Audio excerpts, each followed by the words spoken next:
nakakabingin, nasa-stress na ako. Lahat na lang ng bagay na sabihin ko, gawin ko. Saan ba ako luluga?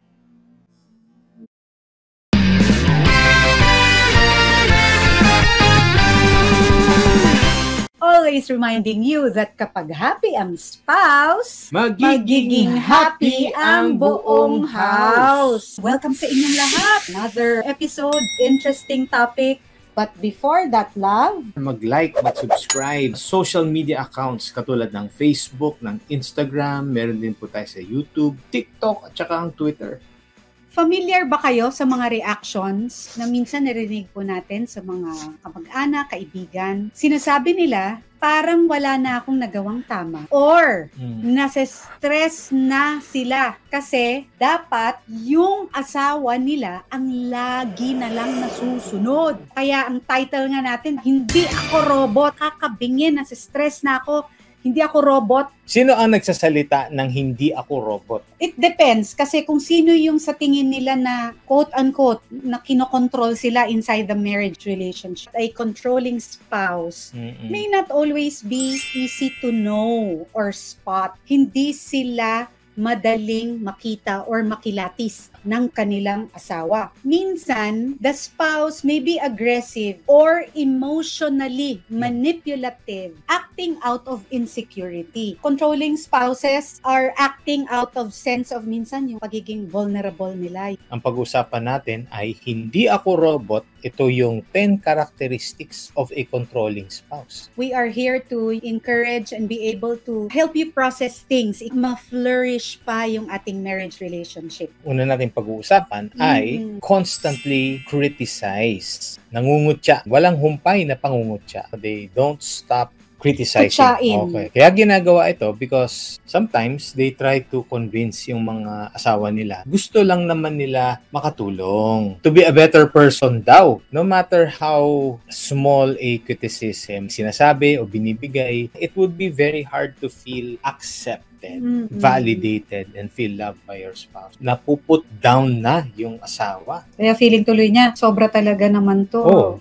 So take note po yung word ha, constantly. Susunod naman natin na characteristics. They decide for you. Lagi nilang sinasabi, ito dapat ang gawin mo. Ito dapat ang schedule mo. Ito dapat ang sundin mo. Kasi meron niyang tinatawag na thin line ng being attentive or being controlling. Hindi ka na tuloy nagkakaroon ng confidence to decide. Kasi maliit na bagay, malaking bagay, laging si controlling spouse na lang yung nagde-decide kasi nga lagi siyang nakasunod. Minsan, if they disagree, paano ka manamit? Di ko gusto yung damit mo. Magpalit ka. They could start slowly changing your wardrobe. Sila na mismo magkukusa na without you knowing, bibili ka nila ng lahat ng damit tapos aalisin nila tapos sasabihin nila, regalo ko yan lahat sa'yo. Simpleng bagay. Tuloy hindi sila maka-practice na mag-decide sila kasi nga tinitingnan nila palagi ano kaya ang sasabihin ng controlling spouse na yun. Paggawa ng decisions, kung may mga invitation, ikaw ayaw mo naman ma-put on the spot at nasabihan ka na lang, uy nga pala, iniimbita tayo ng, imbis na tinatanong mo lang yung asawa mo, sinasabi mo na lang kasi na-decide mo na nga yung mga decisions na gano'n. So marami pang iba. Susunod, they always use the blame game. Take note po sa mga word, always, constantly, palagi na lang. Palagi ikaw ang may kasalanan. A controlling spouse can have a hard time taking full responsibility for their actions. That's why nagre-resulta ito dun sa pag-blame. Yun, sometimes you may find yourself na ikaw pala ay ang humihingi ng dispensa. Nag-apologize ka for something you didn't know na kailangan ko pala mag-sorry. Mahirap po talaga. That's why kailangan pag-usapan, lalo na ng mag-asawa. Ang susunod naman natin ay they make conditional acceptance. Ito naman po yung mga tinatawag na the word na if or kung ang lagi nilang bukang bibig. Ang example nito, if only you would know how to cook meals, I will love you more. Ito pa yung mga conditional acceptance na kung makakatapos ka kasi sana ng college, di sana mas maganda ang conversation natin ngayon bilang mag-asawa. Ito pa yung isa. Sinasabi nila, kasi sana naman kung ituloy-tuloy mo na yung exercise mo or mag-workout ka talaga para maging more attractive ka naman sa akin. Grabe naman yan. Sakit naman talaga nun. Masakit na masyado. Na hindi lang yung conditional acceptance, kung hindi, may kasama pang pangungutya. Pangungutya. May borderline po nga talaga kaya tingnan talaga natin mabuti ng maawatan natin. Bigyan din natin ng help. Diba? Ang susunod naman ay they use guilt as a tool. Controlling spouses, skilled manipulators. Pakokonsensyahin ka niya. Kasi they are good at making their spouses own emotions work. Mahirap talaga. Para alam natin na sa lahat na nakikinig dito, ang tutulong din na makaayos din, na bigyan ng wisdom yung mga kaibigan natin, di ba? Or kamag-anak. Next naman natin ay they always expect something in return. Ito yung tinatawag na strings attached. Gagawin ko sa'yo to para sa susunod, ito naman ang gagawin mo sa akin. Meaning, maliit man or malaki, kailangan tapatan mo or suklian mo palagi dahil papamukha niya sa'yo ang kanyang ginawa. Kaya nagigilty tuloy yung isang spouse. So, minsan parang lang meron pero I don't think that's being controlled. At some point, talagang marirealize mo naman na parang mali yung ginawa ko, magsusorry ako. Aray. Diba? Kaya lang naman po natin ito nga pinepresent para to have a heart check. But I am sure we are not this person. But it's nice to know itong mga characteristics po na ito. Yung susunod ay they keep on spying. Sa lahat ng mga ginagawa mo, a controlling spouse feels na may karapatan siyang malaman ng mas higit pa kaysa sa sinasabi mo. Hindi may kadikit tong wala akong tiwala kasi sa'yo. Hindi lang siya controlling, hindi pa siya trusting.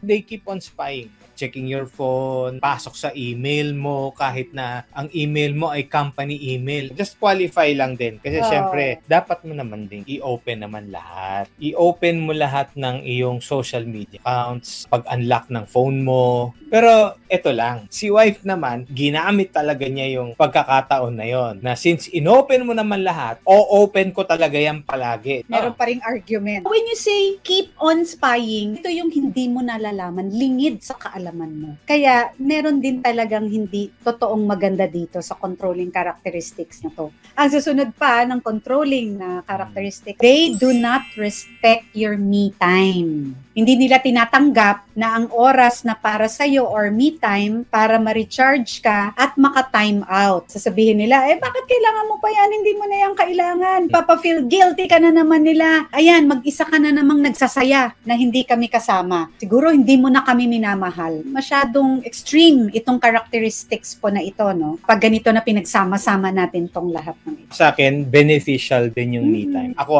kami lang to. So, nasa mall, lakad lang ako mga 30 minutes lang. That's a good me time already for me.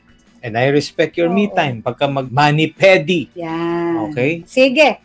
Last na lang dalawa, they prevent your professional or educational goals. Minsan, gusto no, meron ka namang, let's say, hindi ka nakapagtapos, gusto kang short course na kunin, pero si controlling spouse is making you feel, hindi ka pa nga nag-a-apply, sabihin, alam mo, hindi ka naman matatanggap kasi yung kaalaman mo hindi good enough para tapusin mo yung kung anumang goal ang gusto mong puntahan. Ang nangyayari, dun sa tumatanggap na spouse, nagsi-self-doubt tuloy na, hindi ko na nga talaga siguro kaya. You don't know where to go. Oo nga Siyempre naman kami we're here to help you out. Huwag kayong titigil din. Marami tayong natatanggap na mga messages. At kung meron din silang breakthrough, please share it with us. Let's say may topic po tayong pinag-usapan and then you tried it out and it worked for you. Tama. Thank you, Lord. Please, we would like to share the joy that you were able to, Pinakahuli na.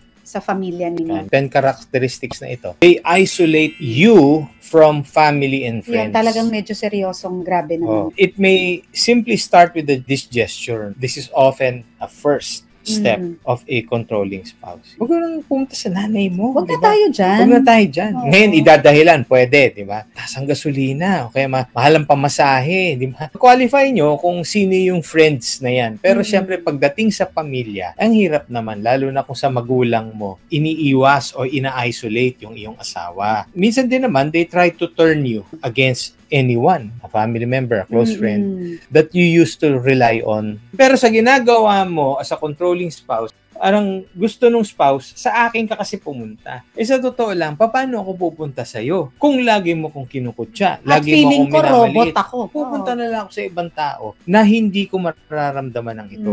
Para lang din ma-build ang excitement ng bawat isang couple. Pag-pray din natin lahat na magawa din natin ito ng once and for all. Okay? Hindi naman namin kayo iwanan not knowing na kung ano at paano how to handle a controlling spouse. So, wala na tayong oras. Once again, this is Coach Chico and Marian Peña na sinasabi nating ang bawat pamilya may pag-asa. Happy spouse, happy house. Bye!